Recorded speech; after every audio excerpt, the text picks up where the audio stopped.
Found out my wife was cheating, served her divorce papers while she's with her affair partner. Now she's lost everything and begging me for forgiveness. It's a sentence that still echoes in my head, even as I sit here in the quiet of my office, the hum of the fluorescent lights above me the only sound. I can't quite believe it myself. For months, I'd suspected something was off. But the thing about marriage is, you get comfortable.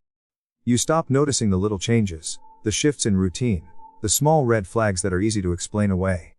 I had my work, my business, and I was building something solid, something real. And Nicole, my wife. She had her events, her networking, her world that always seemed to be buzzing around her. I trusted her. Maybe too much. After all, we'd been married for 12 years. We'd built a life together, a house, a small business I had started from scratch when I was just 26. It was supposed to be us against the world. At least, that's how it felt in the beginning. But somewhere along the way, the cracks started to show. Nicole started staying late at her events more often, dressing up more than usual, spending money on things we didn't need. At first, I thought it was just her way of caring for herself. She had always been a bit of a perfectionist when it came to her appearance. But lately it seemed like she was going the extra mile, spending more time at the gym, buying new clothes, and getting her hair done every few weeks instead of the usual once a season. I brushed it off. I trusted her. Then came the phone. Nicole had always been the type to leave her phone lying around. It never bothered me. We were always open with each other, especially when it came to technology. But one evening everything changed. Her phone buzzed on the kitchen counter while she was in the bathroom, and without thinking, I glanced at the lock screen. I shouldn't have. It was a text from someone named Brett. Can't wait to see you tomorrow, thinking about last night. That's when it hit me. The kind of sinking feeling you get when something inside you finally clicks into place, and the truth you've been avoiding slams into you like a freight train. I didn't say anything right away. I let her come out of the bathroom, acting like everything was normal. We finished dinner in silence, and then I went to bed, my mind racing. Could I be wrong? Was I overacting?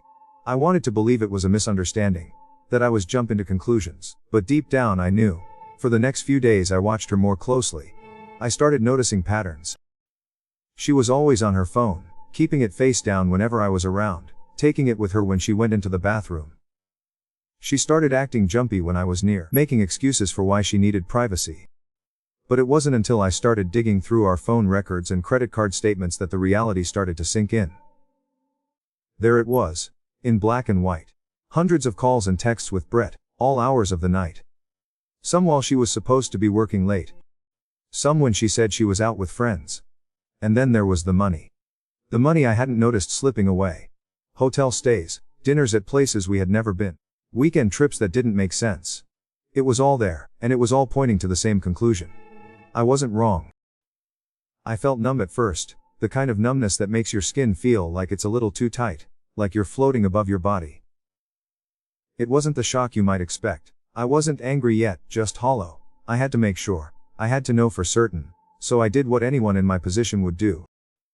I called my lawyer, Jeffrey. He'd been a family friend for years, the one who helped me with the paperwork when I started my business. He was the kind of guy who didn't sugarcoat things. Who didn't tell you what you wanted to hear. When I told him what had been happening, he didn't blink. He just said, "We'll take care of it. It's time to file for divorce." I could hear the cold, clinical tone in his voice, and it snapped me out of my daze. This was real. It wasn't some nightmare I could wake up from. I decided I wasn't going to make a scene. I wasn't going to confront her. Not yet. I'd let her dig her own grave. I had proof now. I had everything I needed to end this. But there was one thing I had to do before it was all over. I had to serve her the papers, not in some lawyer's office, not over the phone. I had to do it in a way that would show her exactly how far she'd pushed me. I had to catch her in the act. I couldn't sleep that night. My mind kept running through the events of the day, the text message, the phone records, the credit card statements. Everything I had uncovered, everything that had been hidden for months, played over and over in my head. I tossed and turned in bed. My body exhausted but my mind racing. I had to do something. I had to take control. Nicole had no idea that I knew. She thought she was still playing me, still hiding behind the lie that everything was fine. But it wasn't fine. I had watched the change in her. The way she would spend more time on herself. The way she would get home late. The way she started dressing differently. I could feel the distance between us growing wider. But I refused to believe it at first. I wanted to believe that it was just the pressures of life. That it was nothing more than her just needing space. But I knew deep down that I had been lying to myself. I had seen the signs long before I found that text, long before I started looking through our phone records and credit card statements. I had ignored them, convinced myself that everything was okay. But I couldn't deny the truth anymore. I sat up in bed, staring out the window into the dark night. The streetlights outside cast faint shadows on the floor, and I listened to the sound of the wind rustling through the trees. The house felt empty now. Quiet. Nicole was in the next room, asleep, completely unaware that I had uncovered everything. I could hear her soft breathing, the gentle rise and fall of her chest. I couldn't even bring myself to feel angry. There was no rage, no fury, just a cold, deep ache in my chest. I had to do something. I had to find a way to make sure this was the end. I couldn't let her get away with it. I couldn't just let her continue to live in a fantasy world where everything was fine. But I couldn't confront her yet. I needed more. I thought about what my dad had always told me. When someone shows you who they are, believe them.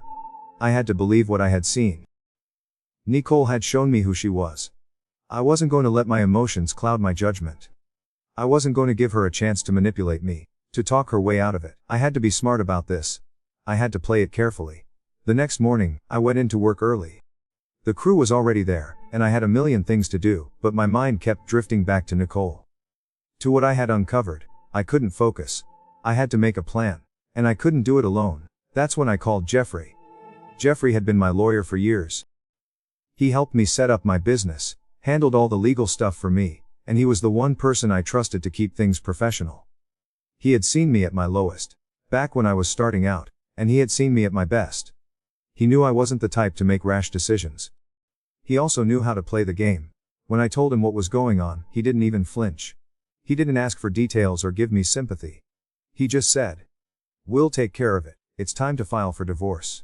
I felt a wave of relief wash over me. I wasn't going to have to do this alone. I had a plan, a clear path forward. And for the first time in months, I felt a sense of clarity. But that clarity came with a cold realization. Nicole wasn't just my wife anymore. She was my problem. A problem I had to solve, and solving it meant being ruthless. I couldn't afford to be emotional about this. I couldn't let my feelings cloud my judgment. I had to remain detached. I had to do this logically, step by step, without letting her see what I was planning. I hung up with Jeffrey and immediately started making calls. I needed to gather everything I could. Phone records, credit card statements, everything that would prove what I already knew. This wasn't just an affair. It was betrayal. It was a calculated move on her part. And I wasn't going to let her get away with it. Over the next few days, I dove deep into the details. I went over the phone records, poring over every call, every text. It was all there, hundreds of messages between Nicole and Brett. Hours of calls, late-night conversations that were too intimate to be anything but an affair. My stomach churned as I saw the dates, the patterns. Thursday evenings, late nights, weekends. Every single piece of evidence fit perfectly into the puzzle I had been avoiding. I couldn't look away. I couldn't pretend anymore. The truth was staring me in the face. It was time to act. But I needed to be careful. I needed to make sure I didn't tip her off. I couldn't give her a chance to cover her tracks. The following Thursday, I decided to follow her. I had a feeling that night would be the one. Her routine had become predictable. And I knew exactly what time she would leave. I told the guys at the job site that I had a doctor's appointment and took the afternoon off. I parked my truck a few blocks away from the house, watching as Nicole's car pulled out of the driveway right on schedule. I followed her, staying far enough back to keep from drawing attention, but close enough to make sure I didn't lose her. My heart was pounding in my chest, and I had to force myself to breathe slowly. The anger hadn't hit me yet. I was still too focused on what I needed to do. Nicole turned onto the main road and headed north toward North Austin. I stayed several cars behind her, just far enough to keep her in my sights without looking suspicious. The sun was starting to set, casting long shadows across the highway. I had a feeling that tonight was going to change everything. She pulled into an extended stay hotel near a strip mall. I recognized the place, cheap, out of the way. A place no one would think to look. I parked a few spaces down from her and waited, watching as she checked her phone, fixed her hair, and reapplied her lipstick. It was like a scene straight out of a movie. My stomach tightened as I snapped a few pictures from my phone. I wasn't going to confront her tonight. I didn't need to. The evidence was all there, and tomorrow I would have everything I needed to make my move. She was with him. And now, I was going to make sure she knew that I knew. The next few days passed in a blur. My mind was consumed by the plan I was building, each moment calculated with precision. I kept my distance from Nicole, acting like everything was normal, but inside, I felt like I was living a double life. There was no more pretending, no more lying to myself. I had seen the truth and now I had to act. Every time I looked at her, I felt a knot in my stomach. She was still oblivious, completely unaware that I had uncovered everything. She went about her routine, getting up early, going to the gym, dressing up for meetings. She didn't change a thing. It was as if nothing had happened. But I could feel the weight of the betrayal, pressing down on me with every passing minute. I spent most of my days at work, trying to focus on the business. We had a few big projects going, remodeling a couple of homes, building an office complex for a new client. But my mind was elsewhere. Every phone call, every email, felt like it was happening on another planet. I couldn't get the image of Nicole and Brett out of my head. I couldn't stop thinking about the way she had looked at him. The way she had smiled at him. As if he was the only person in the world. The realization hit me harder than I had expected. She was never going to be the same person in my eyes again. I could never forget what I had seen, but I wasn't going to let my emotions control me. I had to stay focused. I had to make sure that this was done the right way. No emotional outbursts. No confrontations. I had been planning this for days, and now it was time to take the next step. I called Jeffrey again. I needed to make sure everything was in place. The evidence was clear, but I needed a strategy. I couldn't just throw everything out there in a fit of anger. I had to be methodical, calculated. Jeffrey, I think I'm ready, I told him, my voice calm, steady. I have everything I need. We can move forward. There was a pause on the other end of the line. I knew he was going through the details in his head. He was good at that, seeing the bigger picture, making sure every piece fit together. He had been a trusted advisor for years, and now, more than ever, I needed his expertise. We'll do it the right way, he said, his voice firm. We'll file for divorce on the grounds of adultery. With the phone records and the credit card statements, we've got a strong case. But we need to be smart about how we approach it. No mistakes. I agreed. We talked about the logistics of the divorce, how we'd file, how we'd present the evidence. But the most important part of the plan was serving Nicole with the papers. I wasn't going to do it quietly. I wasn't going to let her slide by without facing the consequences of her actions. I wanted her to know, without a doubt, that I was done. That's when I decided to catch her in the act. I had been tracking her for a while now, watching her every move. She was predictable, almost too predictable. Every Thursday, like clockwork, she would leave the house around 6 in the evening for a client meeting. And every Thursday, she would return late, after spending hours at some hotel or restaurant with Brett. It wasn't hard to figure out her pattern. I knew this was my moment. This was the night I was going to make my move. I had already planned everything down to the smallest detail. Thursday came and I was ready. I told my crew that I had a doctor's appointment and left the job site early. I didn't want anyone asking questions. Didn't want anyone seeing what I was about to do. I parked my truck a few blocks away from the house and waited. The sky was overcast, the air thick with humidity. It was the kind of evening where everything felt suspended in time, the world holding its breath. I kept my eyes on the front of the house, waiting for her to leave. The minutes dragged on, each one feeling like an hour. My mind kept racing. What if she changes the plan tonight? What if she stays home? What if I miss my chance? And then, finally, the headlights of her car cut through the darkness as she pulled out of the driveway, just like every other Thursday. I waited a few moments before I started my engine and followed her at a safe distance. She drove out of our neighborhood and onto the main road, her car moving steadily through the quiet streets. I kept my distance, careful not to draw attention to myself.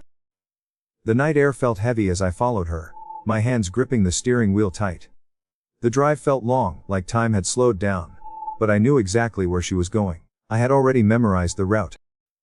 She took a left turn toward North Austin, and I followed her, every mile a reminder of everything that had been stolen from me. She pulled into the parking lot of an extended stay hotel, a cheap place, the kind where business travelers stayed for the night. I knew this place. It was tucked away, hidden from view. No one would think to look there. I parked a few spaces down, just out of her line of sight, and watched her for a few moments. She checked her phone. Then fixed her hair in the rearview mirror, taking her time. She looked perfect, as if she had no idea what was about to happen. I snapped a few photos from my phone, my fingers shaking slightly as I captured the images. This was it. I had the proof. I had everything I needed. I wasn't going to make a scene. I wasn't going to confront her tonight. I had already seen enough. She was with him. And tomorrow, I would make sure she knew that I knew. The next few days felt like a waiting game. I had the evidence now. The confirmation I needed, but it wasn't enough. I wasn't going to confront her yet. Not until I was ready. I kept my distance from Nicole, pretending everything was normal, just like I had for the past few months. But inside, everything was different. I could feel the weight of the truth pressing down on me, suffocating me. I couldn't escape it. I spent most of my time working. The crew and I were handling a big project in a neighborhood just outside of town. We were remodeling a beautiful old home, turning it into something modern, but still keeping the charm of the original structure. It was the kind of work I loved, where every detail mattered. The smell of sawdust filled the air as we worked, the sound of hammers and drills almost comforting in its familiarity. But even here, in the middle of all the noise, I couldn't shake the feeling that my life had been shattered. The foundation of my marriage had cracked, and I was just waiting for it to crumble. I couldn't even bring myself to look at Nicole the way I used to. When she would come into the room, I would feel a rush of coldness. It was like she was a stranger, someone I didn't even recognize. The laughter I had once loved to hear, the way her voice would carry across the house, it all felt hollow now. I didn't know if I could ever look at her the same way again. One night, I sat in the truck after a long day of work, scrolling through the photos I had taken of Nicole and Brett. I had captured every moment, her walking into the hotel, Brett meeting her in the lobby, their body language betraying everything. I stared at the images, feeling a mixture of anger and numbness. I wanted to be angry, but it didn't feel right. It felt disconnected. Like I was watching someone else's life, someone else's heartbreak. I thought back to when we first met. It felt like a lifetime ago. I remembered the way she had looked that night at the charity event, so graceful, so confident. I had never imagined that we would end up here, that I would be the one sitting in my truck, questioning everything I thought I knew about her. I had trusted her with everything, my heart, my life, my business, and she had thrown it all away for a man I didn't even know. The betrayal was staggering. But this wasn't just about betrayal. This was about control. I had to take back control of my life. I couldn't keep letting her manipulate me, make me feel guilty for questioning her. I couldn't keep pretending that everything was fine when it was anything but. It was time to make a move, time to make her see the consequences of what she had done. I had spent days planning, analyzing every move. The divorce papers were ready. All I needed was the right moment to serve them. And I knew exactly when that moment would come. Every Thursday, like clockwork, she would leave for her client meetings. I had been watching her closely, paying attention to every detail. The way she got dressed up more than usual. The way she acted like she was going somewhere important. She thought she could hide it, but I was watching. I knew what was going on. That night, I knew she would be meeting Brett again. I had already set everything up. The papers were in hand, ready to go. I had arranged for the process server to meet me at the hotel where I knew they would be. It was the perfect plan. I wasn't going to confront her face to face. I didn't want to give her the satisfaction of seeing me angry. I wasn't going to scream or yell. I wasn't going to make a scene. I was going to be calm, collected, and precise. When the time came, I told the crew I had another appointment to take care of, just like I had before. I didn't want anyone to suspect anything. I drove to the hotel where I knew she would be. The sun was setting, casting long shadows across the pavement as I parked my truck a few blocks away. I didn't need to get any closer. I knew she would be leaving soon, and I didn't want to risk being seen. As I waited, I tried to keep my mind clear. I wasn't nervous. I wasn't scared. I was just focused. I had a job to do. This wasn't about emotions anymore. It was about finishing what I had started. About making sure that she understood what she had done. I watched her car pull out of the driveway. The headlights cutting through the darkness. It was almost too easy. She was predictable, almost painfully so. I followed her at a safe distance, my hands gripping the steering wheel, the weight of everything that had happened hanging over me. I wasn't angry. I wasn't even sad. I was just done. I had been waiting for this moment, and now it was here. When she pulled into the parking lot of the hotel, I parked a few spaces away. I wasn't in a hurry. I had all the time in the world. I waited for her to get out of the car, watching her movements through the rearview mirror. She checked her phone, then took her time fixing her hair, applying lipstick, making sure she looked perfect. I snapped a few more pictures, my hands steady, my mind sharp. It was done. The plan was in motion and I had everything I needed. The proof, the strategy, the timing. I wasn't going to confront her tonight. I didn't need to. I had already seen enough. She was with him. And tomorrow, I would make sure she knew that I knew. The next morning, I woke up with a strange sense of calm. It wasn't the relief I thought I'd feel. It wasn't anger, either. It was something else, detachment, maybe. The kind of cold clarity that comes when you've made a decision and there's no turning back. Nicole was already gone by the time I got up. She'd left for one of her client meetings, just like she always did on Thursdays. I didn't even bother checking the time. I knew she'd be out for at least a few hours. I didn't need to rush. I had already set everything in motion. I went through the usual morning routine, grabbed coffee, checked in with the guys at work, and started mentally preparing for the next step. The plan had to be perfect. I wasn't going to make the same mistake twice. This had to be clean. I went over the evidence once more. The photos I had taken of her and Brett at the hotel. The phone records that showed their late-night texts. The credit card statements that proved she had used our joint account to fund her affair.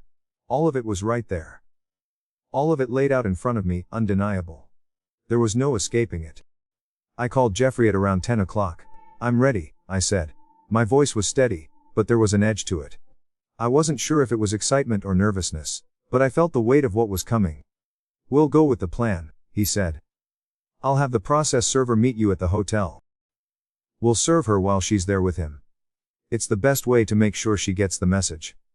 I hung up, and for a moment, I just stood there, staring at the phone. I felt strangely calm. There was no more questioning, no more wondering. I had made my decision, and now I had to live with it. I spent the next couple of hours getting ready. I didn't need much. Just the divorce papers, a few pieces of evidence to make sure there was no turning back, and the confidence to see it through. When it was almost time, I drove to the hotel. The nerves hadn't hit me yet, but I could feel the weight of the moment approaching. The sky was overcast, the clouds low and heavy, like they were waiting for something to happen. I parked a few blocks away from the hotel, just like I had done the week before. I didn't want anyone to see me. Didn't want anyone to know what I was about to do. I kept checking my watch. LO 4:30. The waiting was the worst part. But I knew she'd be there. Every Thursday, like clockwork. It was always the same. I watched her car pull into the parking lot just like I had expected. She was alone. For a moment, I wondered if something had changed. Maybe she was meeting someone else today, maybe she was coming back to me. But then I saw him, the tall, well-dressed guy walking out of the hotel, just like the last time.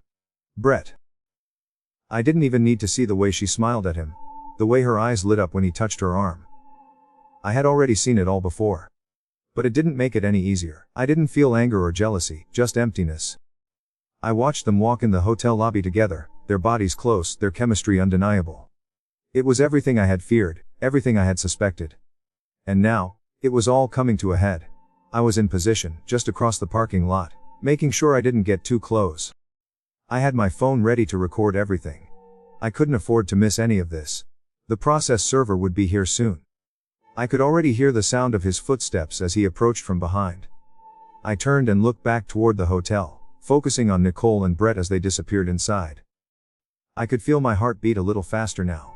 I wasn't nervous, not exactly, but I was ready. Ready for what was coming next. The process server finally arrived. A man I had worked with before on a couple of business deals. He was tall, serious, the kind of guy who didn't ask questions.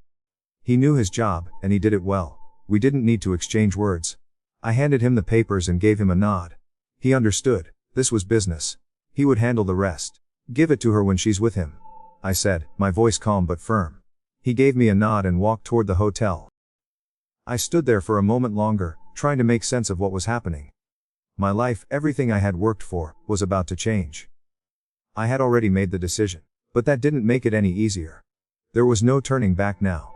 I waited outside for what felt like an eternity. The minutes stretched into an hour. I could see Nicole and Brett in the lobby, standing close together. At one point, they walked out toward the parking lot, laughing. Like they didn't have a care in the world. And then, I saw it, the process server approaching.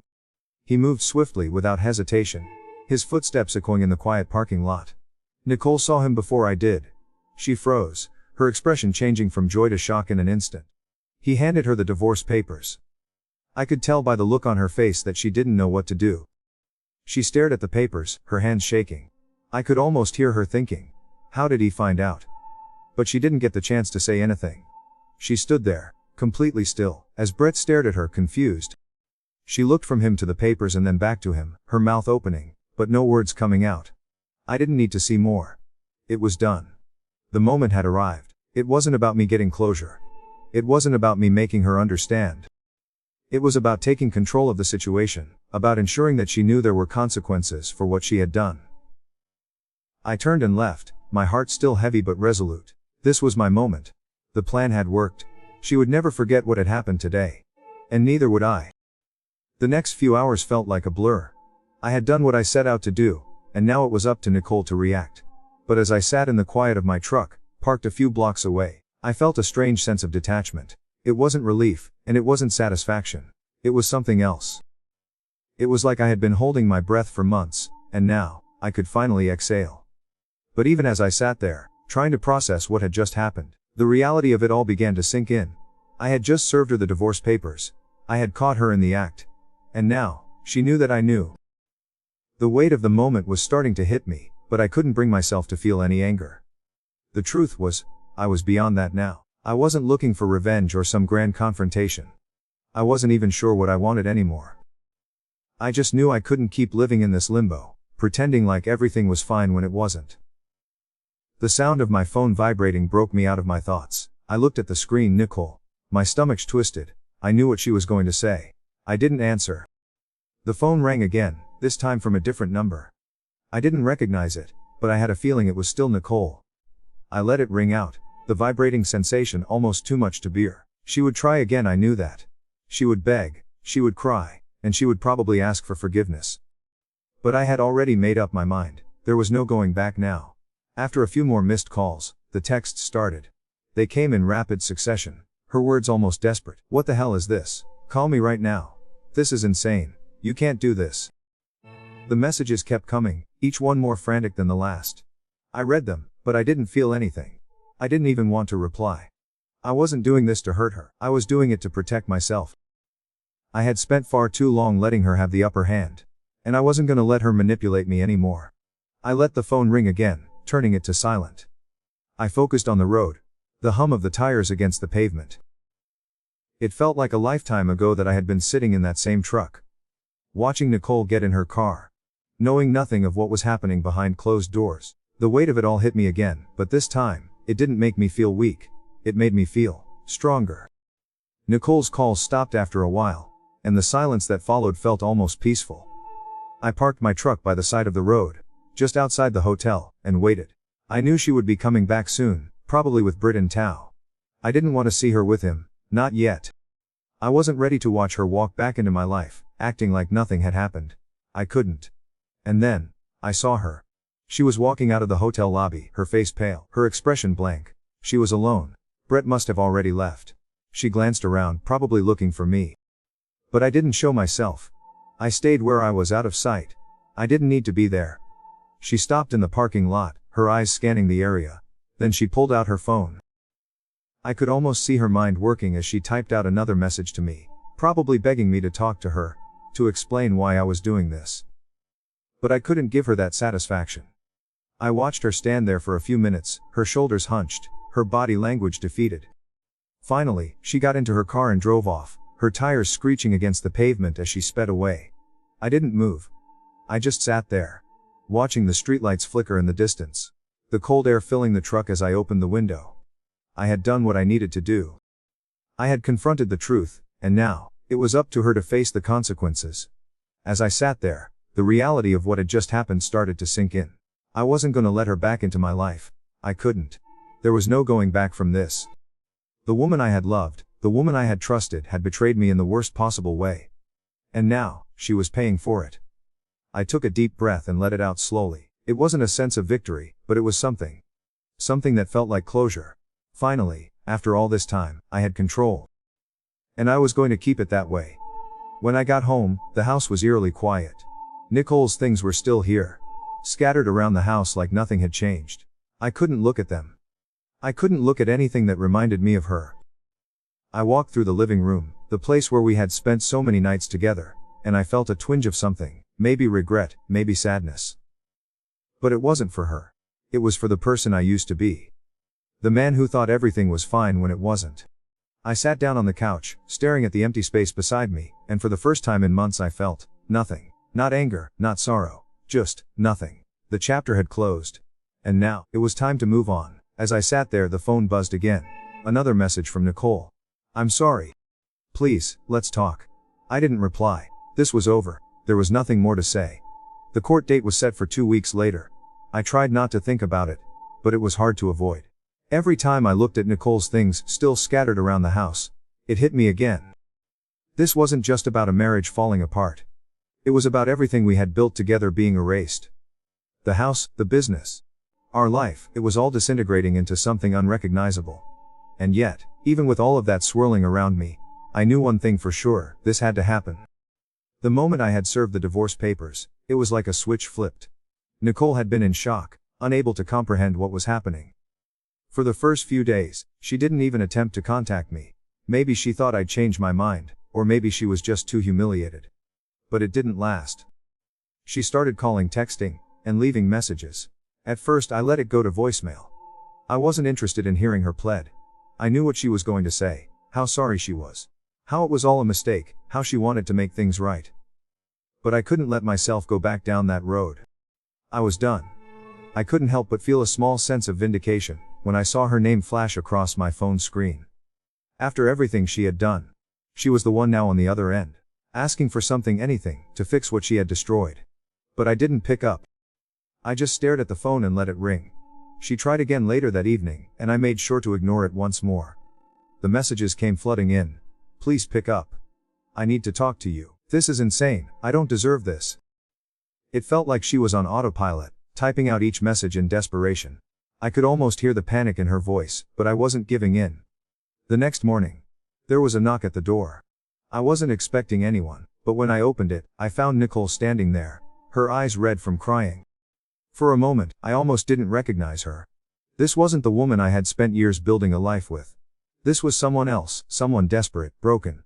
She stood there, clutching her purse like it was the only thing keeping her together. "What are you doing here?" I asked, my voice steady, though the sight of her did stir something inside me. I had to remind myself that this wasn't about the woman she had been. It was about what she had done. "I just want to talk," she said, her voice shaking. "Please, can we talk? You can't just throw everything away like this. We can fix this. We can go to counseling. We can work through it." She was pleading, but I wasn't listening to the words. I was listening to the silence in my mind, the part of me that had already made the decision. I couldn't let her back in. Not after everything. "No," I said, feeling the weight of the word. "It's done, Nicole. You don't get to make it right. You don't get to decide how this ends." My chest tightened as I said it, but there was no turning back now. Her face crumpled. The woman who had once been my wife, who I had trusted with everything, was now standing in front of me, asking for something I could never give her again. "Please," she whispered, her voice barely audible. "I'm sorry. I made a huge mistake. I don't know what I was thinking. I was just confused, and I didn't mean for it to go this far." I almost felt pity for her, but I couldn't afford that. I couldn't afford to feel sorry for the person who had betrayed me, who had used me and our life together as a backdrop for her own selfish desires. "You don't get to make excuses anymore," I said, each word sharper than the last. "You knew exactly what you were doing. And now you have to live with the consequences." She stared at me, her eyes wide with disbelief. "You're really doing this, aren't you? You're really throwing away everything we had." I felt a pang of something deep inside me. I wasn't heartless. I had loved her once, more than anything. But that love was gone, crushed beneath the weight of what she had done. "Yes," I said quietly, my voice firm. "I'm done. You made your choice." With that, she left, her footsteps echoing down the hall as she disappeared out the door. I stood there for a moment, listening to the silence in the house. The house that used to be full of our life together, full of the sound of her laughter, and the warmth of our shared moments. Now it felt empty, like a shell. I didn't know how to feel. I had expected to feel something more: anger, relief, even sadness, but all I felt was this deep sense of finality. This was it. There was no going back. That afternoon, I went to the courthouse to file the necessary papers. The divorce was proceeding smoothly, the way Jeffrey had predicted. Nicole's lawyer was already putting up a fight, arguing that the marriage could still be saved, that the affair was a mistake. They tried to paint me as cold and unforgiving, saying I had jumped straight to divorce without even attempting to salvage things. But I wasn't going to let them manipulate the narrative. The affair wasn't a mistake, it was a choice she made over and over again. The judge seemed to agree. The ruling was in my favor, full control of the house, the business, and a favorable division of assets. Nicole would be responsible for half of the mortgage, though she wouldn't be living there. She would also have to pay back the money she had spent on the affair. When I walked out of the courthouse, I felt a strange sense of calm. The battle wasn't over, but this was a significant victory. For the first time in a long time, I felt like I was finally taking control of my life. Nicole tried to contact me a few more times after the hearing, sending long, desperate texts and leaving more voicemails. She even showed up at my work, causing a scene in front of my crew and clients. I had to ask her to leave, threatening to call the police if she didn't. I didn't want to engage with her. I didn't want to go down that path again. When I finally sat down to relax, my phone buzzed once more. Another message from Nicole. I miss you. I miss our life together. I made a mistake. I didn't respond. I was done. The court had spoken. Now it was time to move on. A few weeks passed after the final court hearing, and the silence in the house was almost deafening. Nicole's things were mostly gone, but a few stray items remained, clothes in the closet, a few pictures on the walls. I didn't bother to move them. It wasn't that I wanted to leave reminders of her behind. It was just that I couldn't bring myself to face it yet. Everything still felt new. Freshly broken. It was easier to let things sit where they were. Work kept me busy, and I threw myself into it. I needed distractions, something to keep me from thinking too much about everything that had happened. The guys on the crew were understanding, but even they knew. They knew the whole story. Frank especially had been there for me, giving me pep talks when I needed them, reminding me to stay strong. He'd been through it all before. He knew what it was like to have everything ripped away, and then try to rebuild. But it wasn't just work that kept me going. It was the thought of the future. There was a sense of freedom now, even though it felt strange. There were days when I woke up and didn't feel that knot in my stomach, didn't feel the weight of the past pressing on me. I could breathe again. I could think about things I hadn't thought about in years. Places I wanted to go, things I wanted to do. It was like I had been trapped in a small box for so long, and now I had all this space to move around in. Nicole's attempts to reach out didn't stop after the hearing. I was bracing for it. She tried calling me, texting, even emailing. Her messages ranged from desperate apologies to long, guilt-ridden explanations. I couldn't bring myself to read them. Each time I saw her name on the screen, I just hit delete. It was like a reflex, an automatic response. There was nothing left for us to talk about. She had made her choices and I had made mine. The worst part of it all was that I didn't even want revenge. I didn't want to see her suffer. I didn't want to watch her fall apart. But I had to let her deal with the consequences of her actions. That was the hardest part. Watching her struggle was difficult. I had loved her once. I had invested so much of myself into the marriage that it hurt to see her in pain, but I knew I couldn't save her. She had to save herself. She had to face the music. A month after the hearing, I ran into her again. It wasn't planned. I was at Home Depot, picking up some supplies for a job we were working on. I was just walking down the aisle, looking at paint samples, when I heard a voice behind me. Danny. I turned around and there she was, Nicole, standing in the tile aisle looking almost fragile. She had lost weight since the divorce, and she looked different, tired, worn down. Her hair was pulled back into a loose ponytail, and she wasn't wearing the flashy clothes she used to. For a moment, I didn't know what to say. I hadn't expected this. Nicole, I said, keeping my voice neutral. How are you? She gave me a small smile, one that didn't quite reach her eyes. I'm okay, she said, her voice quiet. I've been working full-time now, living in an apartment near my mom's. She paused, almost like she was waiting for me to respond. I didn't say anything at first. I didn't know what to say. I wasn't angry anymore. I wasn't even sad. It felt like I had already said everything that needed to be said. The conversation was just empty. It felt like the last chapter of a book I'd already read 1,000 times. And now, I was just waiting for the ending. I just wanted to say. She hesitated, her hands fidgeting with the straps of her purse. I'm sorry for everything. I was selfish and stupid. I ruined something good. I wanted you to know that. For a moment, I considered her words. I didn't want to be cold, but I couldn't give her what she wanted. I couldn't go back.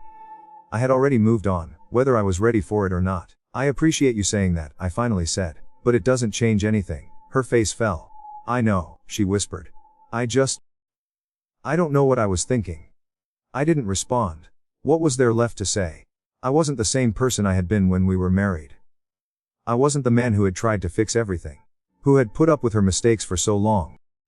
I was someone else now, someone who had learned the hard way that sometimes, things just ended. No amount of apologies could change that. She stood there for a long moment. And I could see the struggle in her eyes, the urge to reach out, to hold on to whatever was left. But I couldn't give her that. I couldn't let her back in. Take care of yourself, Nicole, I said, turning to walk away. She didn't stop me. I didn't look back. As I walked out of the store, I felt this quiet sense of finality. It wasn't a victory, but it wasn't a defeat either. It was just life.